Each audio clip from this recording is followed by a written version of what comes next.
com a gente.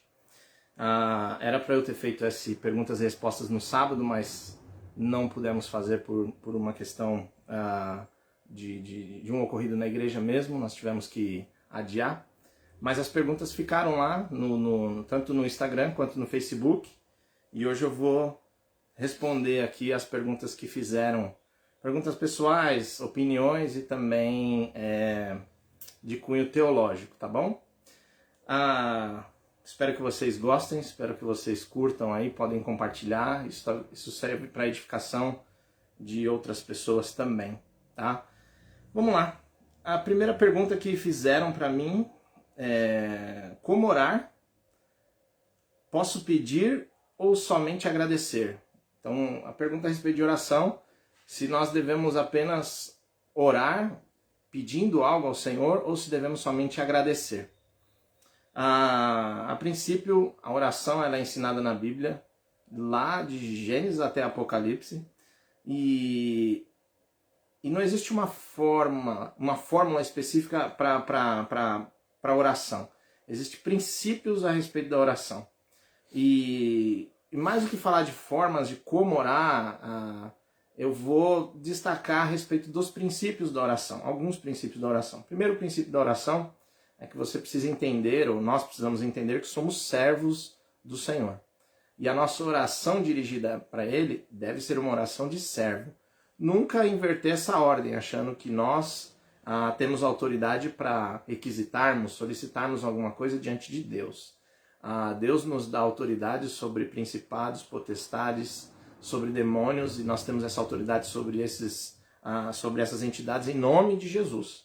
Porém, quando nós estamos dirigindo uma oração a Deus, essa oração é uma oração de um servo que está sendo feito para o seu Senhor, de um amigo fazendo para outro amigo, de um filho que está sendo feito para o seu pai. Então, é um relacionamento de intimidade e não de inversão de posições. Então, nós temos que fazer essa oração sempre com humildade no nosso coração. E nós podemos tanto pedir quanto agradecer, depende do propósito da sua oração. Jesus vai nos ensinar a começar uma oração mediante agradecimento, né? E não apenas pedindo.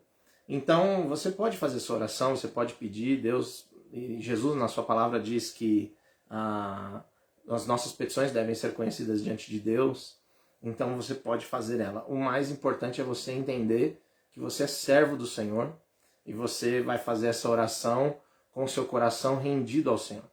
Outro princípio da oração que eu acho interessante é que ela serve para nós termos intimidade com Deus. A oração ela serve para termos intimidade com Deus. E para sermos íntimos do Senhor, Deus conhece o meu coração. Deus sabe o que está dentro do meu coração. O Salmo de número 139 diz que antes que a palavra chegue na nossa boca, Deus já conhece. Então é importante a gente orar com um coração sincero diante do Senhor. Não termos maquiagens, e não usarmos também das nossas prerrogativas, seja dos nossos talentos ou de coisas que nós fizemos para exigir alguma coisa de Deus. Nada disso. Mas use a oração para ter intimidade com o Senhor. Então, a princípio é isso. Nós devemos orar rendidos ao Senhor, que Ele é o nosso Deus, rendidos à vontade e à soberania do Senhor sempre. A vontade dele sempre é boa, perfeita e agradável. A segunda pergunta que me fizeram aqui é: conte-nos uma experiência de evangelismo. Eu tenho várias, obviamente, experiências de evangelismo, mas uma que me traz uma lembrança muito, muito interessante de uma experiência muito boa foi uma vez que nós fomos para Israel e nós estávamos fazendo uma viagem turística. Não era uma viagem de trabalho, não era nada disso, era uma viagem turística a Israel. E nós tínhamos um grupo grande e lá tinha um guia. E esse guia ele era um judeu. Não vou revelar o nome dele, mas as pessoas que estavam nesse dia, elas lembram dele. E esse homem, esse guia, nos levou até o jardim do túmulo, né, onde Jesus foi sepultado. E ali ele começou a explicar sobre o jardim do túmulo, começou a explicar a questão arqueológica a respeito daquele lugar ser o local correto do sepultamento de Jesus. E quem já teve a oportunidade, sabe que quando nós vamos ao jardim do túmulo, nós fazemos uma ceia. E lá mesmo eles servem essa ceia para os visitantes. Só que nós é que ministramos a ceia. E eu estava juntamente com o meu chefe, que é um grande amigo, e ele rapidamente conversou comigo e falou assim, vamos servir a ceia para todas as pessoas, para todas as pessoas. Só que eu fui a pessoa que servia a ceia. Ele me deu aquela orientação para estarmos servindo a ceia. E aí eu fui passando de pessoa em pessoa, todos ali eram cristãos, evangélicos, mas o Sérgio não, o Sérgio era um judeu, é uma outra religião. E eu estendi para ele o pão e estendi para ele o cálice. E ele tomou um susto, ele começou a ficar emocionado, começou a chorar. E eu falei, olha, ele falou, eu posso participar da ceia junto com vocês? Aí eu falei, a minha Bíblia diz que o homem deve se examinar a si mesmo. Então, se você conhece Jesus, você sabe quem é Jesus, e se você se sente preparado para participar da ceia em memória de Jesus, você pode participar, pegue o pão e pegue o cálice. E aí ele pegou, a gente ceiou, logo em seguida ele pediu a palavra. Ele não faz isso naquele momento da ceia. Ele agradeceu tanto ao meu chefe que estava junto comigo, quanto a mim, e as pessoas que ali estavam, porque depois de 20, se eu não me engano era 22 ou 23 anos que ele era guia, e ele levava praticamente grupos evangélicos todos os dias no túmulo, todos os dias, praticamente todos os dias. Faz há mais de 2 décadas que ele fazia esses grupos e ele levava as pessoas lá. E nenhuma igreja permitiu que ele ceiasse, só por ele ser judeu. Nenhuma igreja. Ele falou, ó, há mais de 20 anos que eu sou guia e nunca ninguém me permitiu ceiar, participar do pão e do cálice. E eu só fiz isso, meu chefe também, pegando essa orientação a respeito dele, nós fizemos isso porque nós sabíamos que ele conhecia Jesus. Ele sabia quem era a pessoa de Jesus. Aí nós, como cristãos, devemos não acreditar que Jesus ele é nosso particular. Jesus está muito acima de uma religião. Jesus ele é de todos aqueles que buscam ele em espírito e em verdade. E aquele homem sabia quem era Jesus. Ele estava ali explicando arqueologicamente as provas de que Jesus foi sepultado ali. E aí ele se sentiu muito emocionado e nos agradeceu muito. Eu acredito que eu não precisei falar de Jesus para ele, porque ele já conhecia Jesus. Então a forma de evangelizar ele, ou a forma de permitir que ele participasse do corpo de Cristo e do sangue de Cristo, em memória ao que Jesus fez, e em memória ao seu ministério aqui na terra, e a profecia de que ele vai voltar, ele participou daquele momento com muita alegria e se emocionou muito, depois de quase 2 décadas levando grupos naquele lugar e ninguém tinha lhe permitido participar do pão e nem tomar o cálice. Então, eu acredito que isso foi um evangelismo. Eu não teria que explicar nada a respeito de Jesus, que ele já conhecia muito melhor que a gente, muito melhor que muitos cristãos que ele levou ali. Ele conhecia a história de Jesus perfeita, ele explicava os lugares, tudo, ele sabia tudo. Mas ninguém permitiu que ele pudesse participar do corpo e do sangue de Jesus. E ele se sentiu à vontade de participar, porque eu falei para ele, você que tem que examinar o seu coração, não somos nós que devemos dizer para você se você deve participar ou não. Então eu acredito que isso é uma experiência evangelística, né? E marcante tanto para ele quanto para mim, ou para nós que estávamos ali. A terceira pergunta, eu quero dizer que as pessoas fizeram muitas perguntas polêmicas, mas lá no final eu vou começar a responder as perguntas mais polêmicas. Me fizeram a seguinte pergunta, como deve ser o preparo para missões, né? Como aquelas pessoas que desejam ir para o campo missionário devem se preparar? A pergunta não é exatamente essa, né? Mas sim, qual campo missionário que essa pessoa quer servir? Essa é a pergunta que deve ser feita. Baseado no campo missionário que essa pessoa quer servir, aí ela tem um treinamento específico para aquele campo. Um exemplo, assim, que eu posso destacar aqui para não ser muito longo. Você tem um chamado de missões para ir para algum lugar que não existe nenhuma igreja, ou nenhuma denominação da sua igreja. E lá você vai implementar uma igreja nova, você vai abrir uma igreja. Na minha opinião, o melhor treinamento que deve ser feito para essa pessoa que vai abrir uma igreja em uma outra região é que ela deve ter, no mínimo, servido como um pastor auxiliar.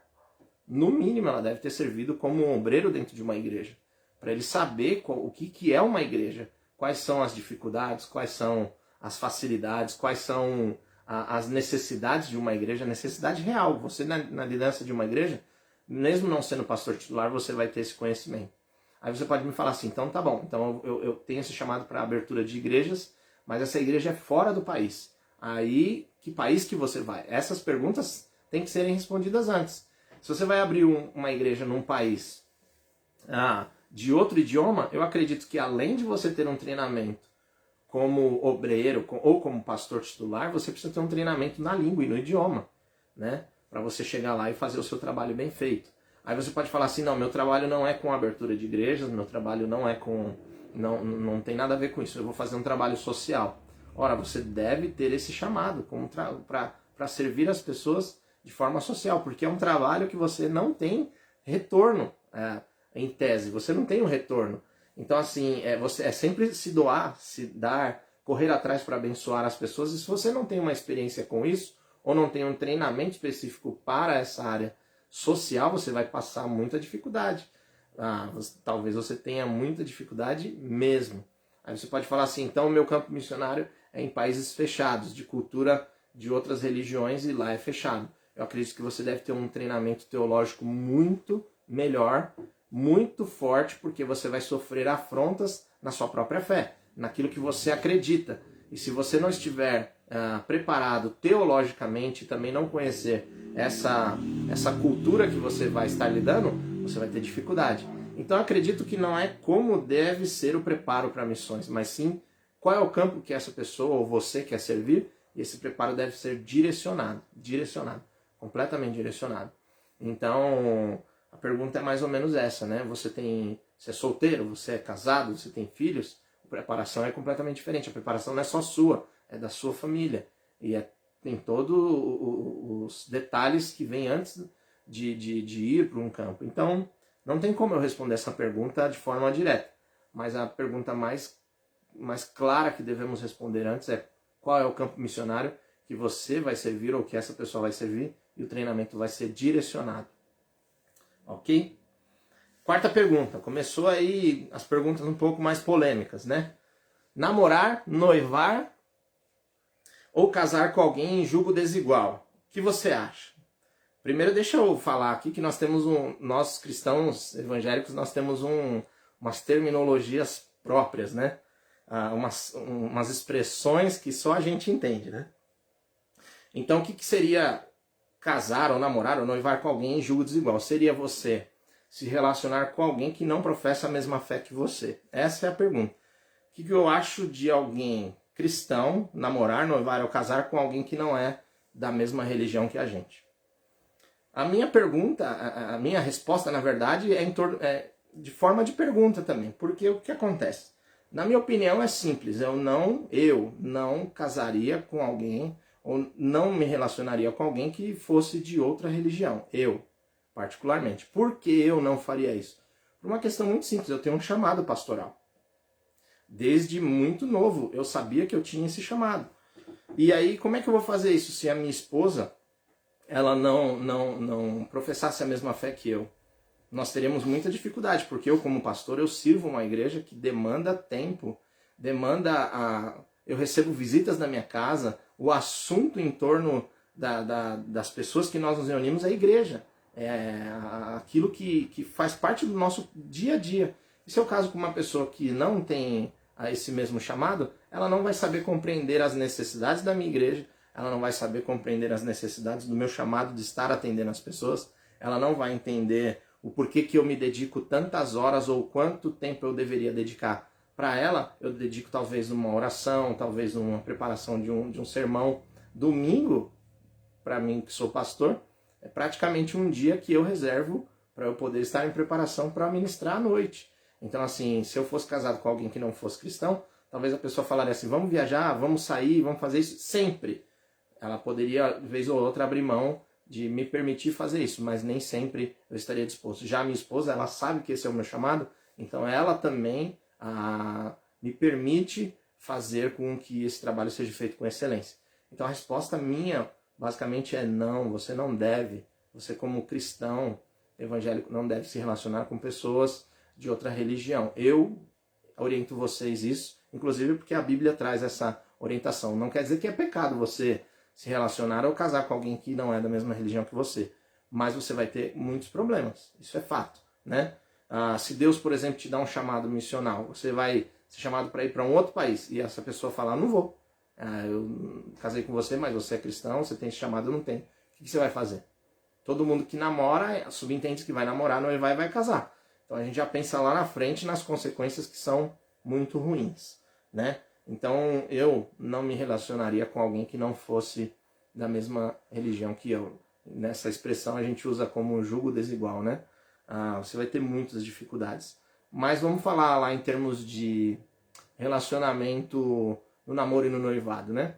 A nossa cultura, a cultura ocidental e a cultura brasileira principalmente, ela é muito permissiva, né? Os casais de namorados já com 12, com 13 anos, 14 anos, eles se relacionam sexualmente. E a nossa palavra nos ensina a gente nos resguardar para o tempo do casamento. Então você vai ter dificuldade de lidar com as situações se você não namora ou não noiva ou não casa com alguém que tem a mesma identidade sua em Jesus Cristo. Eu aconselharia não fazer isso, por muitos problemas. Estou só citando alguns, tá? Quinta pergunta, não vou citar quem fez essa pergunta. Na verdade, eu não vou falar quem fez nenhuma pergunta, porque na semana passada eu citei alguns nomes, mas as pessoas que me perguntaram, me deram feedback a respeito do perguntas e respostas, agradeceram muito pelo fato de eu não ter citado os nomes. E isso fez com que elas tivessem coragem de fazer as perguntas mais polêmicas possíveis. Elas a princípio ficaram com medo de eu citar nome, e eu não citei, aí eu percebi que as perguntas ficaram mais polêmicas. Então eu não vou citar o nome de ninguém. Mas nós conhecemos uma pessoa que faz isso no nosso meio, né? Então quando eu fizer essa pergunta, essa pessoa vai se identificar com ela. Pedir livros emprestados e não devolver é pecado? Quem é do nosso meio, essa piada é interna. A gente já sabe quem sempre pede livro emprestado e não devolve. Engraçado que eu falo com ele, eu falo assim, olha, vou te emprestar mais esse livro, agora não mais que a gente não está mais perto. Mas eu emprestava livro para eles e falava assim, eu vou montar uma biblioteca aqui para nós. Na verdade, a biblioteca dele deve estar recheada de livros, mas ele, na verdade, ele não mentiu. Ele falou assim, eu vou montar uma biblioteca, mas não disse que a biblioteca seria só dele, entendeu? Ninguém mais vê os livros que foi para ele. Quem aí sabe, marca ele aí na publicação para ele poder assistir, viu? Não vou citar seu nome, tá bom?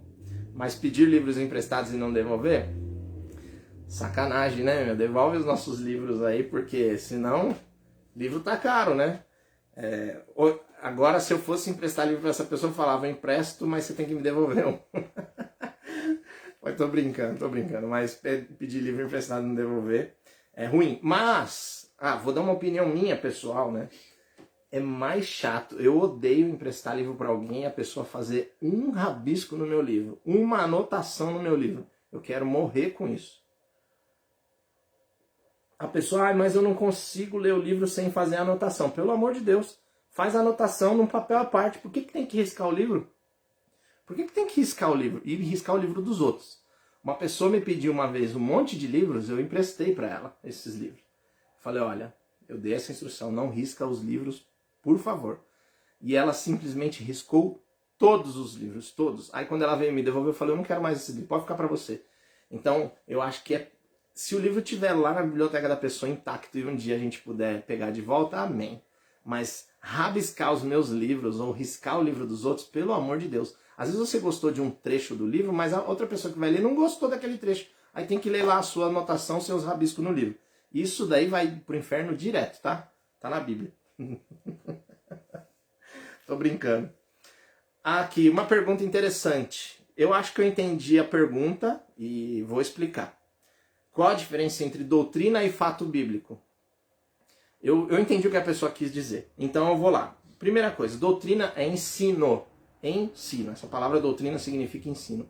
Então uma doutrina é simples, é um ensino bíblico que você pode pegar, abrir a Bíblia, abrir as Escrituras e lá dentro dos textos ou de vários textos ou apenas de um texto está ensinando algo, ensinando uma prática. Isso é uma doutrina.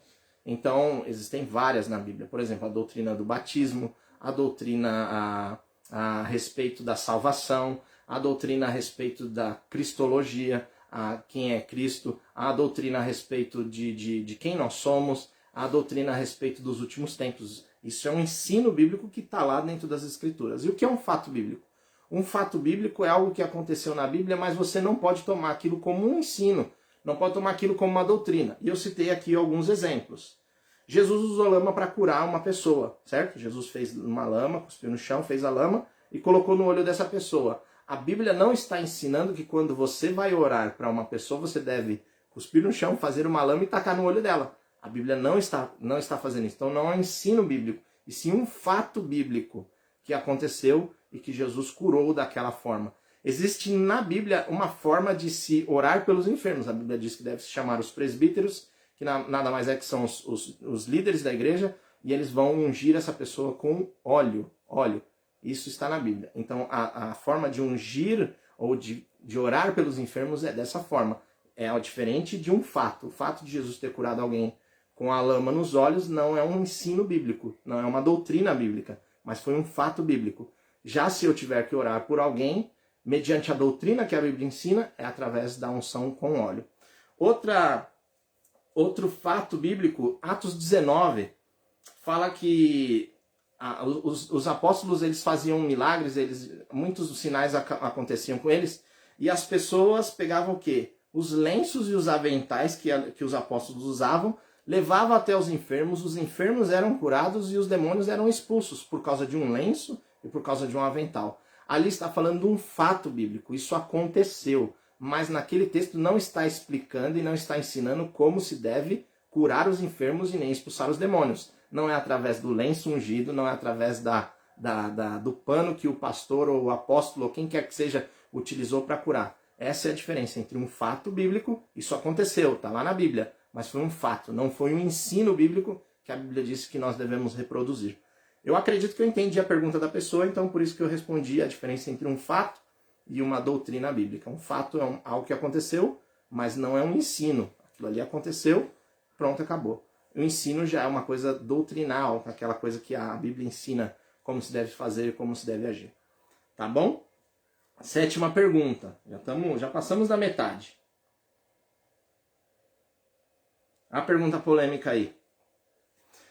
Pessoas que se divorciam e casam novamente podem tomar a ceia? Vou repetir a pergunta. Pessoas que se divorciam e casam novamente podem tomar a ceia? Eu não gosto de responder pergunta assim. Eu gosto de voltar na intenção da pergunta. Então, assim, eu voltaria antes e perguntaria: a Bíblia diz que é para as pessoas se divorciarem e casarem novamente? Essa é a pergunta que deveria ter sido feita. A Bíblia aprova o divórcio, ela aprova o novo enlace matrimonial antes de nós chegarmos lá na ceia. A ceia, ela é muito simples. Eu não posso dizer quem pode tomar a ceia e quem não pode tomar a ceia. A Bíblia é bem clara. Examine-se, pois, o homem a si mesmo. Examine-se, pois, o homem a si mesmo. E ele vai tomar a ceia baseado naquilo que ele tem dentro do coração e que ele crê no coração dele.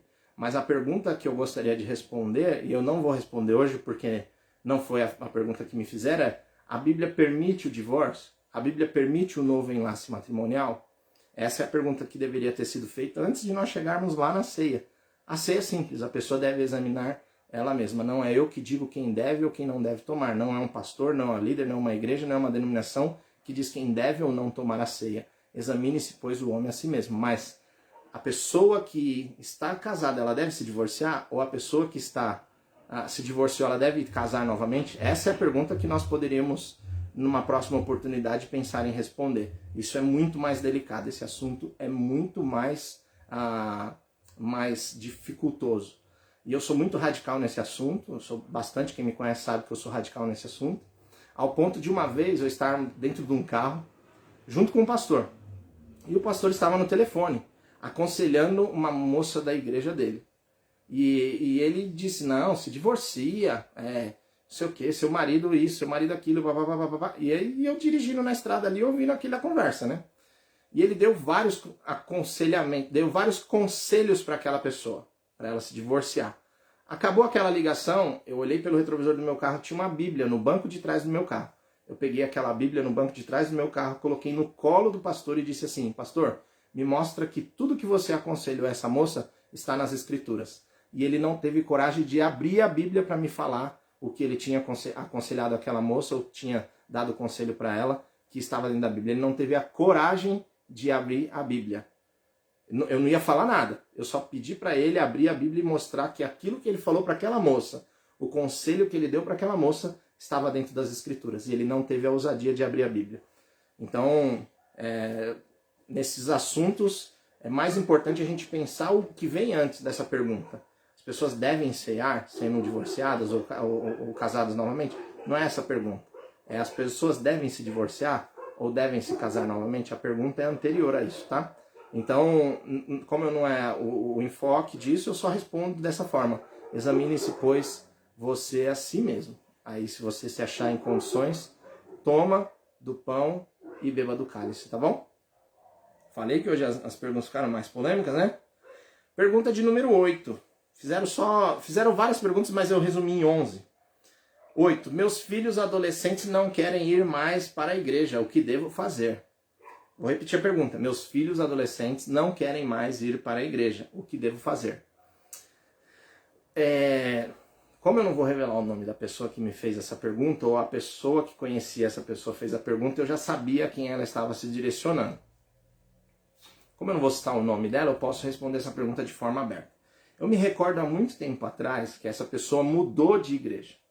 Ela mudou, ela saiu de uma igreja e foi para outra. E os seus filhos gostavam da outra igreja que ela frequentava. E essa pessoa insistentemente ou exigiu que os filhos fossem para outra igreja, junto com ela.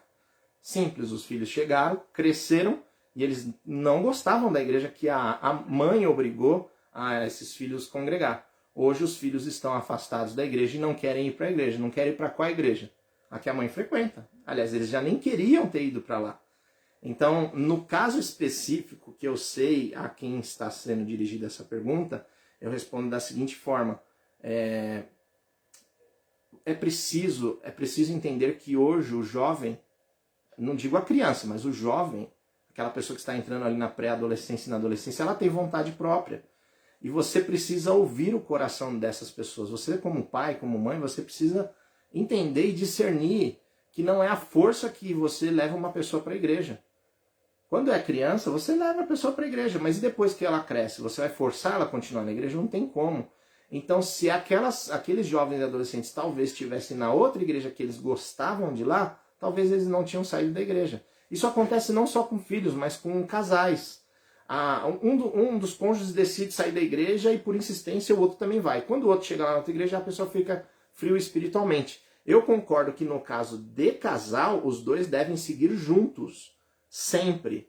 Os dois devem congregar na mesma igreja sempre. Mas isso tem que ser tratado de uma forma muito delicada. Muito delicada. Já com os filhos, você tem que ter não é uma autonomia sobre a vida deles, não é uma exigência sobre a vida deles, mas precisa ouvir eles. Por exemplo, a minha igreja, vamos imaginar que hoje eu sou um pastor jovem, estou aqui até de bonezinho, tal. Se eu levar os meus filhos para determinada igreja que não me permite vestir uma roupa assim, ou não gosta do estilo da música assim, talvez essa pessoa ela não se identifique com a igreja pelo estilo, não tem nada a ver com Jesus, não tem nada a ver com o caminho do evangelho, não tem nada a ver com isso, mas tem a ver com ela não se sentir participante daquilo, ela não se sente bem naquele lugar. As pessoas se vestem diferente do jeito que ela se veste, as pessoas não gostam de ouvir a música que ela gosta de ouvir. Ela não encontra amigos, ela não faz amizades naquele lugar porque as pessoas são muito diferentes delas. E aí a tendência é, obviamente, ela não vai ter vontade de ir, principalmente quando ela se tornar autônoma, ela decidir sobre a vida dela, ela não vai mais. Então eu diria que seria prudente você acompanhar os seus filhos até você perceber que os seus filhos são firmes na fé. Acompanhe eles na igreja que eles gostam de ir. Desce você o seu nível de pai e de mãe e vai lá com teu filho naquela igreja de jovem. Desce você da sua religiosidade e vai lá com teu filho naquela igreja que talvez a parede é preta. Desce você da religiosidade e acompanhe os teus filhos até eles serem firmes na fé. Depois você deixa eles decidir, mas deixa eles decidir de forma a decidir pelo Senhor. Mas não decidir porque eu gosto dessa igreja, eu quero essa igreja, vocês vão vir comigo porque aqui é a igreja e acabou, vocês têm que são meus filhos, têm que vir. Eles estão afastados do caminho do Senhor. Eu não fazia isso nem com um membro meu, nem com pessoas que frequentavam a minha igreja, nem com familiares meus. Eu não exigia que eles iam na igreja que eu era pastor. Eu não exigia que os meus amigos fossem congregar comigo. Por quê? Ninguém vai fazer isso por obrigação. Ninguém vai fazer isso. Talvez a pessoa é meu familiar e ela não se identifica com a minha igreja. Amém. Eu quero que ela esteja firme com o Senhor na igreja dela. É melhor do que ela estar comigo. E falando de filhos, isso é muito delicado. E esse caso específico, eu lembro disso há muito tempo atrás. A mãe exigiu que os filhos fossem para outra igreja e os filhos falaram, não quero, não quero, não quero, não quero. A mãe falou, vai. E eles foram. E hoje eles estão afastados do caminho do Senhor. Por que ela não acompanhou eles até eles se tornarem firmes na fé? Uma criança não é firme na fé. Ou em tese, a maioria delas não é firme na fé. Elas estão aprendendo o caminho do Senhor. E aí chega numa igreja que ela não se identifica com aquela igreja. Não tem nada a ver com Jesus, não tem nada a ver com o Evangelho. Todas as igrejas devem pregar o Evangelho, mas o estilo, a forma, a linguagem, você tem que tomar muito cuidado com isso. Então, se eles agora não querem ir, nesse caso específico, a culpa talvez tenha sido sua, né? E ao contrário que pode acontecer muitas vezes de você ter dado uma educação cristã muito boa, ensinou seus filhos no caminho do Senhor, eles decidem. A vontade é individual de cada um. E se for esse caso, você deve orar, continuar orando por eles, mas principalmente você deve ser luz para eles, sal para eles, e você deve ser o exemplo deles. O exemplo de fiel. Se eles um dia citarem um cristão ou uma cristã, eles devem pensar em você primeiro. Você pai e você mãe como exemplos. Mas se você não for o exemplo dos seus filhos, né, vai ficar muito difícil.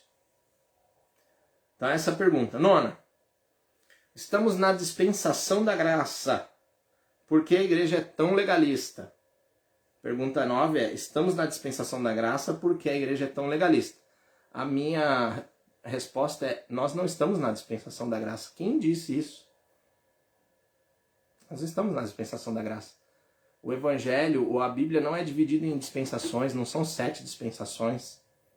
Você está falando uma heresia. Não, pode procurar na Bíblia. Procura essa palavra na Bíblia, dispensação. Você não vai achar. A teologia, ou uma parte da teologia, principalmente a teologia pentecostal, dividiu o período de toda a história bíblica em 7 dispensações, para fazer isso de forma didática. Mas hoje as pessoas tomam isso como doutrina e acreditam que nós estamos na graça. Na graça sempre houve lei, e na época da lei sempre houve graça. Então nós não estamos na dispensação da graça, nós estamos vivendo a palavra de Deus na sua integralidade. Na lei tem graça e na graça também tem a lei de Deus. Um exemplo que me fez muito pensar a respeito disso é lá quando Moisés sobe no Monte Sinai para receber as tábuas dos 10 mandamentos, que depois elas foram escritas em pedras. E quando ele desce daquele lugar, Moisés está recebendo a lei de Deus lá, a lei escrita de Deus lá no monte. Quando Moisés desce, o povo está cometendo pecados contra Deus. Por que aquele povo foi punido? Sendo que eles nem conheciam a lei. A lei estava sendo escrita lá no monte. Só Moisés tinha ciência da lei. E aí quando Moisés desce, aquele povo é punido por causa do pecado de terem construído um bezerro de ouro, de terem adorado aquela imagem de escultura. Por que eles foram punidos? Se eles não conheciam a lei. A lei estava sendo escrita por Deus lá no monte. Na verdade, a lei já deveria ter sido escrita no coração deles. Eles já sabiam que aquilo era uma prática errada. Eles já sabiam que o único Deus verdadeiro era aquele Deus que os livrou da terra de Faraó, dos 400 anos de escravidão. Então, na lei sempre houve graça e na graça sempre houve lei. Então nós não estamos em dispensação alguma, nós estamos vivendo o Evangelho de Cristo na sua integralidade. O mesmo Deus é o mesmo ontem, hoje e será eternamente. E Ele faz com que nós sejamos seus servos e entendamos que há momentos em que a graça dele sobreabunda nas nossas vidas. A graça dele é o que nos garante a salvação. Foi por meio da graça que somos salvos e mediante a fé em Cristo Jesus. Não é das obras para que ninguém se glorie. Porém, a própria Bíblia vai dizer, me mostre as suas obras e eu te direi a sua fé, ou vice-versa, né? Ou seja, você precisa também agir, você precisa também trabalhar. Então não tem nada a ver com lei ou com graça ou dispensação da graça da inocência, nada disso. Nós estamos vivendo a integralidade das Escrituras. Sempre houve graça e sempre haverá lei. Antes mesmo do povo receber os 10 mandamentos lá, Deus havia punido aquele povo pela sua idolatria. e eles nem conheciam a lei escrita. A lei deve estar dentro do nosso coração. Jesus, a sua palavra no Novo Testamento diz que, e os profetas dizem que Deus colocaria as suas leis no nosso coração. Então a nossa consciência, através do Espírito Santo de Deus, diria o que devemos fazer e o que não devemos fazer. Então, né, nós não estamos na dispensação da graça, nós estamos vivendo o Evangelho na sua integralidade. Existe lei, existe graça, existe fé, existe inocência, existe tudo no momento em que nós estamos vivendo. A mesma coisa. Então, só uma opinião aí, que na verdade, se depois a gente quiser falar sobre esses assuntos, a gente destrincha eles mais, tá bom? Mas a pergunta dele é: por que a igreja é tão legalista? Faltou responder essa parte. Por que a igreja é tão legalista? Eu digo assim, qual igreja? Não posso generalizar. Por que a igreja é legalista? Tem igrejas que tem gente que se assustam com a forma que nós servimos a Deus. Algumas igrejas, elas são praticamente anti-legalismo total. Então não é que a igreja é tão legalista. Talvez você esteja se referindo a uma denominação. Aquela denominação é legalista, ela é muito exigente em determinados aspectos e que aquilo talvez traga uma carga, um peso muito grande sobre os ombros das pessoas que ali servem a Deus, talvez. Mas eu não tenho como responder por que a igreja é tão legalista, porque não é que a igreja é tão legalista. Existem denominações que são mais legalistas, outras menos legalistas, mas é preciso entender que a lei de Deus precisa estar gravada no nosso coração. O que é bíblico, o que é doutrina bíblica, devemos sempre seguir. Sempre seguir. Sempre, tá? E se isso for entendido como legalismo, ok. Então devemos ser legalistas, né? Mas é o sentido pejorativo, talvez, que a pessoa quis perguntar. 10ª pergunta e penúltima. Uma vez salvo, sempre salvo? Essa pergunta é fácil de responder. Fácil. Alguém fala, não, essa briga teológica aí já está de centenas de anos. Não, eu respondo. Uma vez salvo, sempre salvo? Sim e não. Eu me esquivei de responder? Não me esquivei de responder, não. Eu respondo sim e não. Porque o que é o conceito de salvação? Esse é o detalhe, né? A salvação é entendida por mim como um processo. Um processo.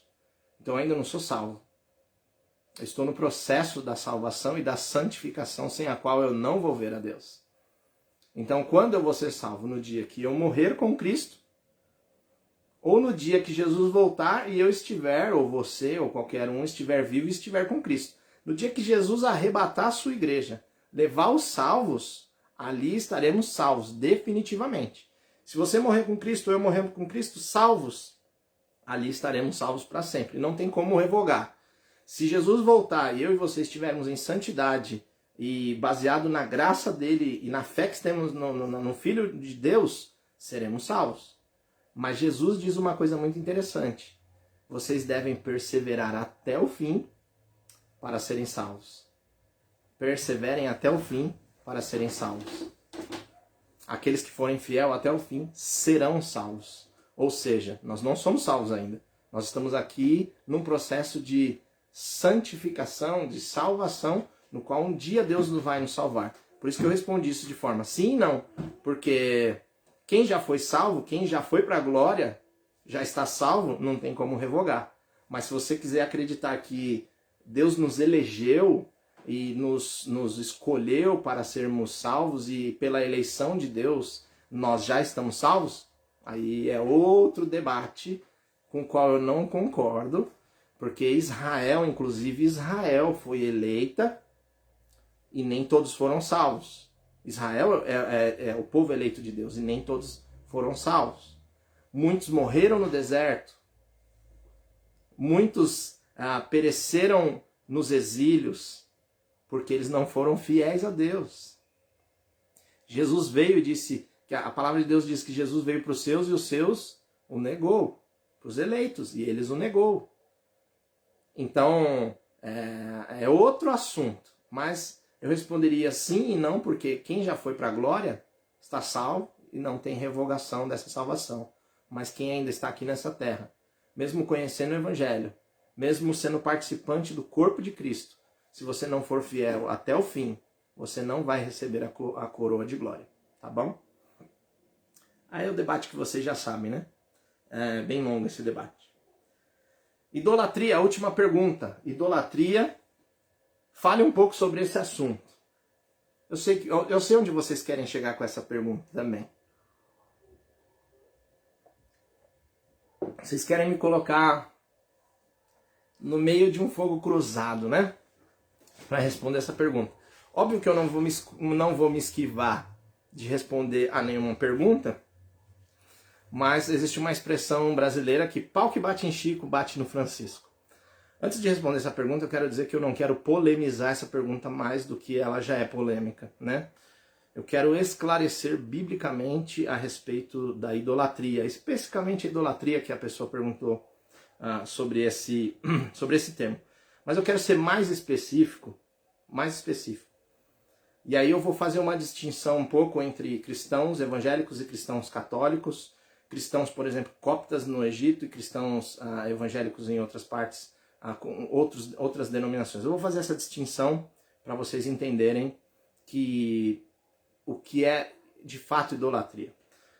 A palavra mais correta a se perguntar é a respeito da iconolatria, né? Uma palavra em grego que significa icon, ou eikon, que é imagens, e latria de latreia vem de adoração.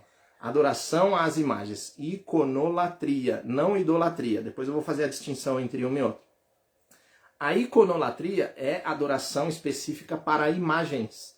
Seja ela imagens, esculturas, ou seja uma imagem, um quadro, que remete a uma pessoa, uma divindade, algo desse tipo. E nesse aspecto, os cristãos protestantes, eles jogam muita pedra no telhado dos católicos. Mas eu quero dizer que os dois estão errados. E eu vou chegar lá, mas calma aí. Eu quero não polemizar, mas eu quero esclarecer para que se você estiver com o seu coração sincero buscando a Deus, essa palavra traga luz para o seu coração, traga luz para o seu caminho. A gente é muito debate, quando existem esses debates entre cristãos protestantes e cristãos católicos, uma coisa é levado muito em consideração: a tradução bíblica e a Bíblia que nós usamos. Sempre é dito, a Bíblia que nós usamos ela é diferente. Quando a gente usa textos na nossa Bíblia, os protestantes usam textos na Bíblia protestante, os católicos, antes de entender o que está escrito na Bíblia, eles já usam essa argumentação de que a nossa Bíblia é diferente. Então eu fiz questão de buscar na Bíblia católica os textos que falam a respeito da iconolatria, tá bom? Que é a adoração às imagens.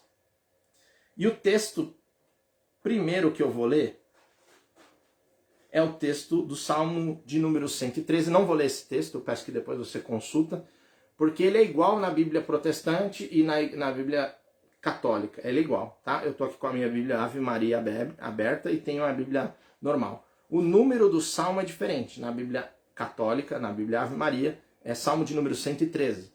E na Bíblia cristã protestante é Salmo de número 115. O Salmo é o mesmo. E ali fala sobre o erro de Israel e de Judá sobre a adoração das imagens, ou iconolatria.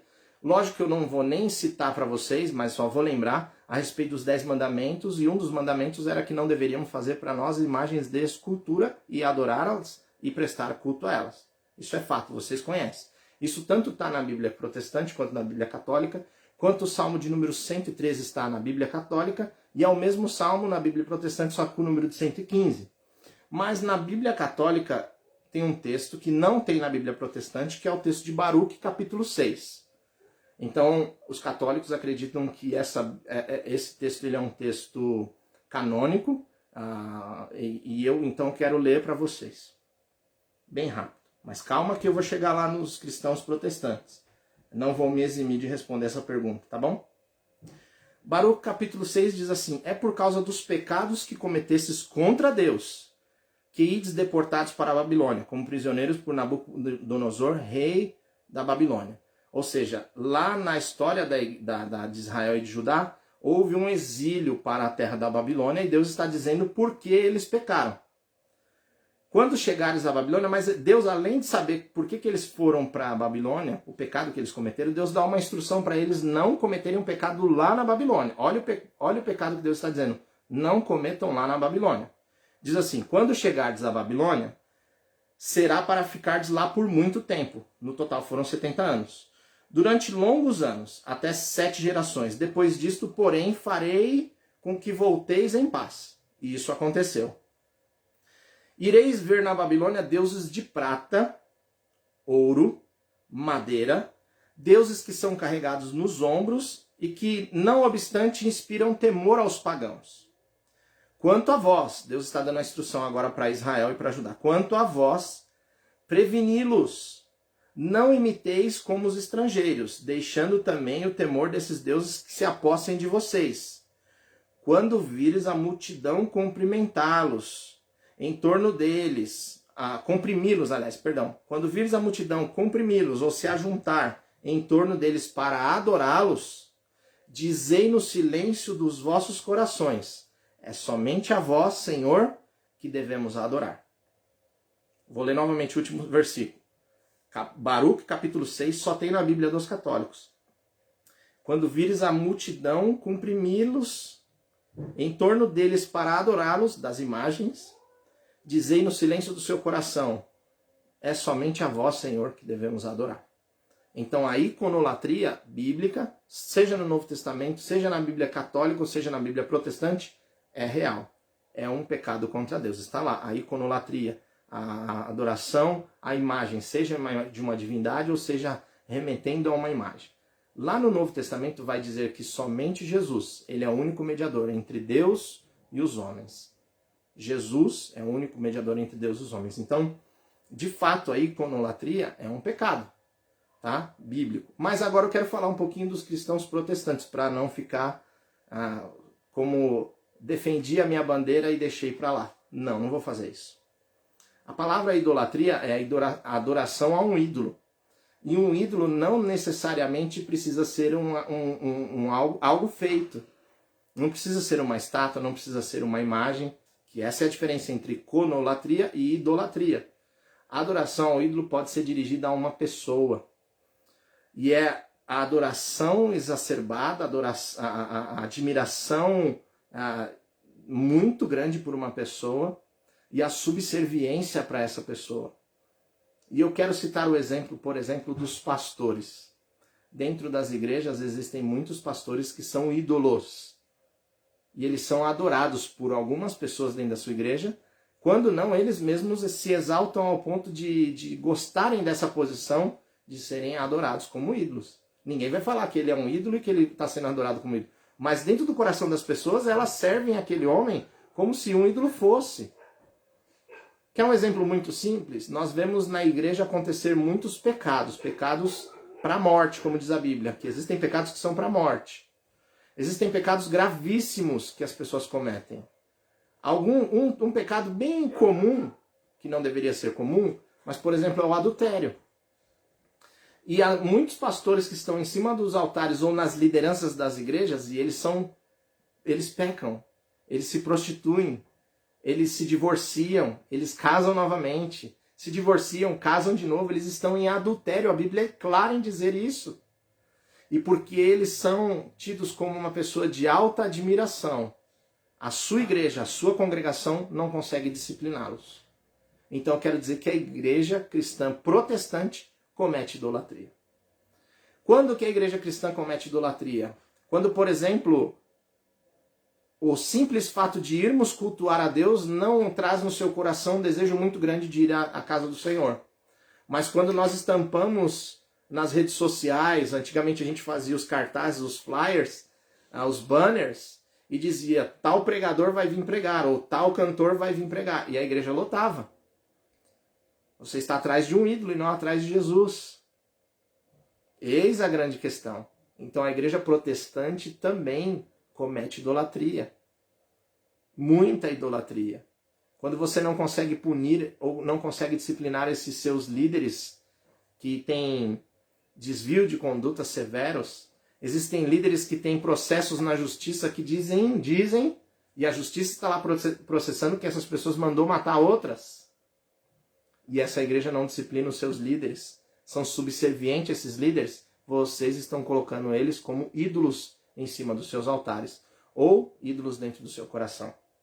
Outro exemplo bem simples de que a igreja comete idolatria, a igreja cristã protestante comete idolatria, e esse daqui é uma idolatria muito recorrente, é a idolatria de ir atrás dos tais profetas, profetisas, aquela pessoa que vai revelar o seu segredo escondido do teu coração. E você não vai à igreja. Você não busca ao Senhor em oração. Você não lê a palavra. Mas quando você sabe que determinada pessoa está em determinado lugar, você vai lá para ver se Deus fala com você. Ora, a Bíblia diz que só há um mediador entre Deus e os homens. Nós, como líderes espirituais ou como servos do Senhor, somos instrumentos do Senhor sempre. Mas, se você for atrás dessa pessoa, você está idolatrando ela. Você está colocando ela num pedestal, num patamar que ela não deve estar, num patamar de ídolo.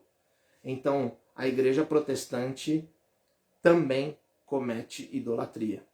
Muita idolatria. Aí agora vem a pergunta e que vou encerrar com essa pergunta. Quem é mais idólatra? Quem comete mais idolatria? Quem será punido pela idolatria? Na minha opinião, os dois. E não vai ser geral, porque o pecado ele é individual. O pecado ele é individual. Você pode frequentar uma igreja e você não ter nenhum ídolo dentro do teu coração. Você pode sentar do lado dessa pessoa e crescer na fé junto com ela, e ela ser uma idólatra e você não. Então independe da sua igreja. Você precisa entender que no seu coração só deve existir um mediador entre Deus e os homens, a saber, Jesus Cristo, homem. Então, acho que eu respondi essa pergunta. Não quis causar polêmica, porque a pergunta já é polêmica, mas também não quis levantar a bandeira e falar somente eles cometem idolatria ou somente... Não, eu fiz a divisão, o que são as palavras, o que elas significam. Iconolatria é exatamente uma adoração a imagens, e a idolatria é uma adoração ao ídolo, que pode ser algo de dentro do teu coração. Você idolatra alguém ou alguma coisa, talvez o seu ídolo é o seu dinheiro. A Bíblia diz que muitos adorariam ele, né?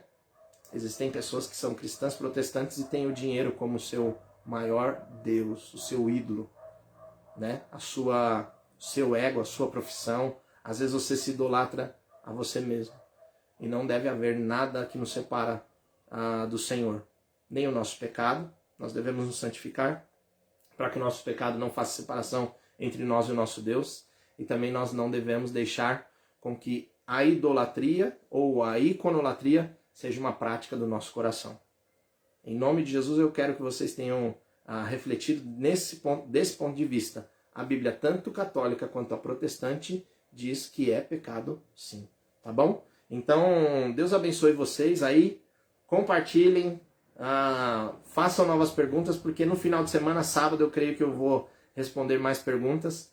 E se for interessante, se eu ver que algumas perguntas se repetem, eu vou fazer um estudo específico sobre alguns assuntos que são mais recorrentes dentro desses textos, tá bom? Mas Deus abençoe vocês, obrigado por assistir aí, compartilhe com seus amigos e que todos sejam edificados pela palavra do Senhor, que ela é viva e deve jorrar de dentro do nosso coração para sempre, tá bom? Fiquem com Deus, um abraço.